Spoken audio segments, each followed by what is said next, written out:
I'm Dave Cathy, the Food Dude, and I'm in the latest location created by Catherine Mathis and Chris Lauer. It's called Pizzeria Gusto. It specializes in Neapolitan pizza, and Chris and Catherine are going to tell us all about it. I get to New York and San Francisco fairly frequently and fell in love with Neapolitan pizza about 6 years ago. Went to Keste in New York, ended up being my favorite Neapolitan pizza place. So I always came back to the city wishing that I could get that pizza, and got close to it, but just not quite there. And then as some of the development started going on down here, we were approached to look at this building, think about pizza, and got Catherine inspired. And we took a trip, I don't know if she told you, we took a trip to Phoenix and a trip to San Francisco, and ate our way through some of the best pizza places in town. And along the way got some ideas in addition to pizza, both design-wise and for other items on the menu. We're doing Neapolitan style pizza, which means the Neapolitan style they have rules and regulations. So it has to be totally wood-fired. It has to be in a domed oven. The dough has to be a certain dough recipe, and they can't be any more than 11 to 12 inches in diameter. It's very specific, and the dough recipe that we have is what I was taught when I went to Neapolitan Pizza School in Los Angeles, which is a VPN certified Neapolitan school. It's a high moisture, so our dough recipe is 55 pounds of flour, 12 liters of water, and 1 ounce of yeast and some salt. There's no sugar, there's no oil. There's a lot of waiting. We make our dough, we let it rest in the walk-in for 2 days, and then we scale it out. And then when we scale it out, we let it rest for at least another 10 to 12 hours. With that low amount of yeast, you really have to let that yeast just bubble and ferment and just kind of gradually spread around in the flour. That final dough, when it comes out of the oven in less than 2 minutes, it's airy, it's got nice little kind of leopard print blisters on it, and it rises really quickly. Kind of the Neapolitan style is less is best, so we try not to do any more than 4 or 5 toppings at most.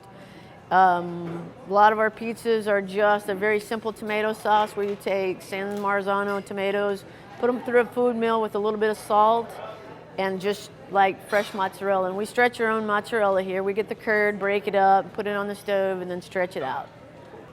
This oven runs at 900 degrees. The deck is 750 to 800 degrees. So that means the pizza cooks in 2 minutes or less, basically about 90 seconds. We can load it up we got 10 pizzas in it the other night. That's a lot of pizzas to be flipping around in 90 seconds. Really, we run really good with 6 to 8 pizzas. And like I said, they cook in 2 minutes or less. And so you first land a pizza, and about 30 seconds later, you've got to turn it. And from then, it's turning it every 10 to 15 seconds to get it ready. Well, of course, we've got salads. Your classic Caesar, a house salad, a caprese salad, beet salad. Then we do a tuna conserva, which is kind of the confit of tuna, which is really great. Small plates, lamb chops, roasted carrots and fennel on yogurt, meatballs, some of the best meatballs that I think I've ever made, and a lot of people said they've ever had.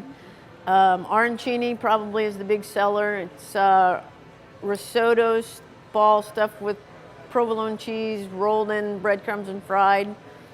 What can't you beat about fried rice balls stuffed with cheese? Calamari, fried calamari, fried artichoke hearts, chicken wings. We do a chicken wing that is really good. It's sriracha, balsamic, garlic, basil, and honey, and butter. Lots of butter. We do desserts. We've got 5 desserts on the menu. Olive oil poppy seed cake with fruit and basil whipped cream. We have a panna cotta on right now, but we're getting ready to change it to a butterscotch budino, which I just made a batch. Probably the big sellers are the ricotta donuts. We make the ricotta in-house and serve it with some Nutella, which is so very European. And the gelato, the vanilla bean gelato with the extra virgin olive oil and sea salt is the one that kind of like blows everybody's mind. Gelato and olive oil. And those people who like espresso can get espresso poured over hazelnut gelato with ricotta donuts. In addition to being full service, being kind of different from what we've done down here before, we've also got a full bar, and we've got a great beer on tap selection, bottled beer selection, wine selection, and I think we've probably got one of the best spirits selections in town too, and beautifully displayed, I might add. And we contracted with Scott Glidewell, who, in my opinion, is the best mixologist in Oklahoma City, to help us put together our seasonal cocktail menu and help us do bar training.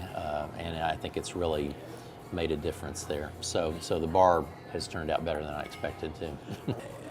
At the current time, we're open Monday through Saturday. We open at 11, close at 10 on weeknights, and midnight on weekends. We are going to work our way into Sundays in the spring, about the time the patio opens, I'm guessing, and we'll do a Sunday brunch. So we're at 2415 North Walker, which is just north of 23rd on Walker. It's a lot of fun, you know. It's never ending. The most pizzas we made in one day is 368. And that's a lot of pizza. That's a manja lots of pizza. I have a feeling that record is going to fall. When the spring hits, yes, it will fall. Congratulations. Thank you so very much.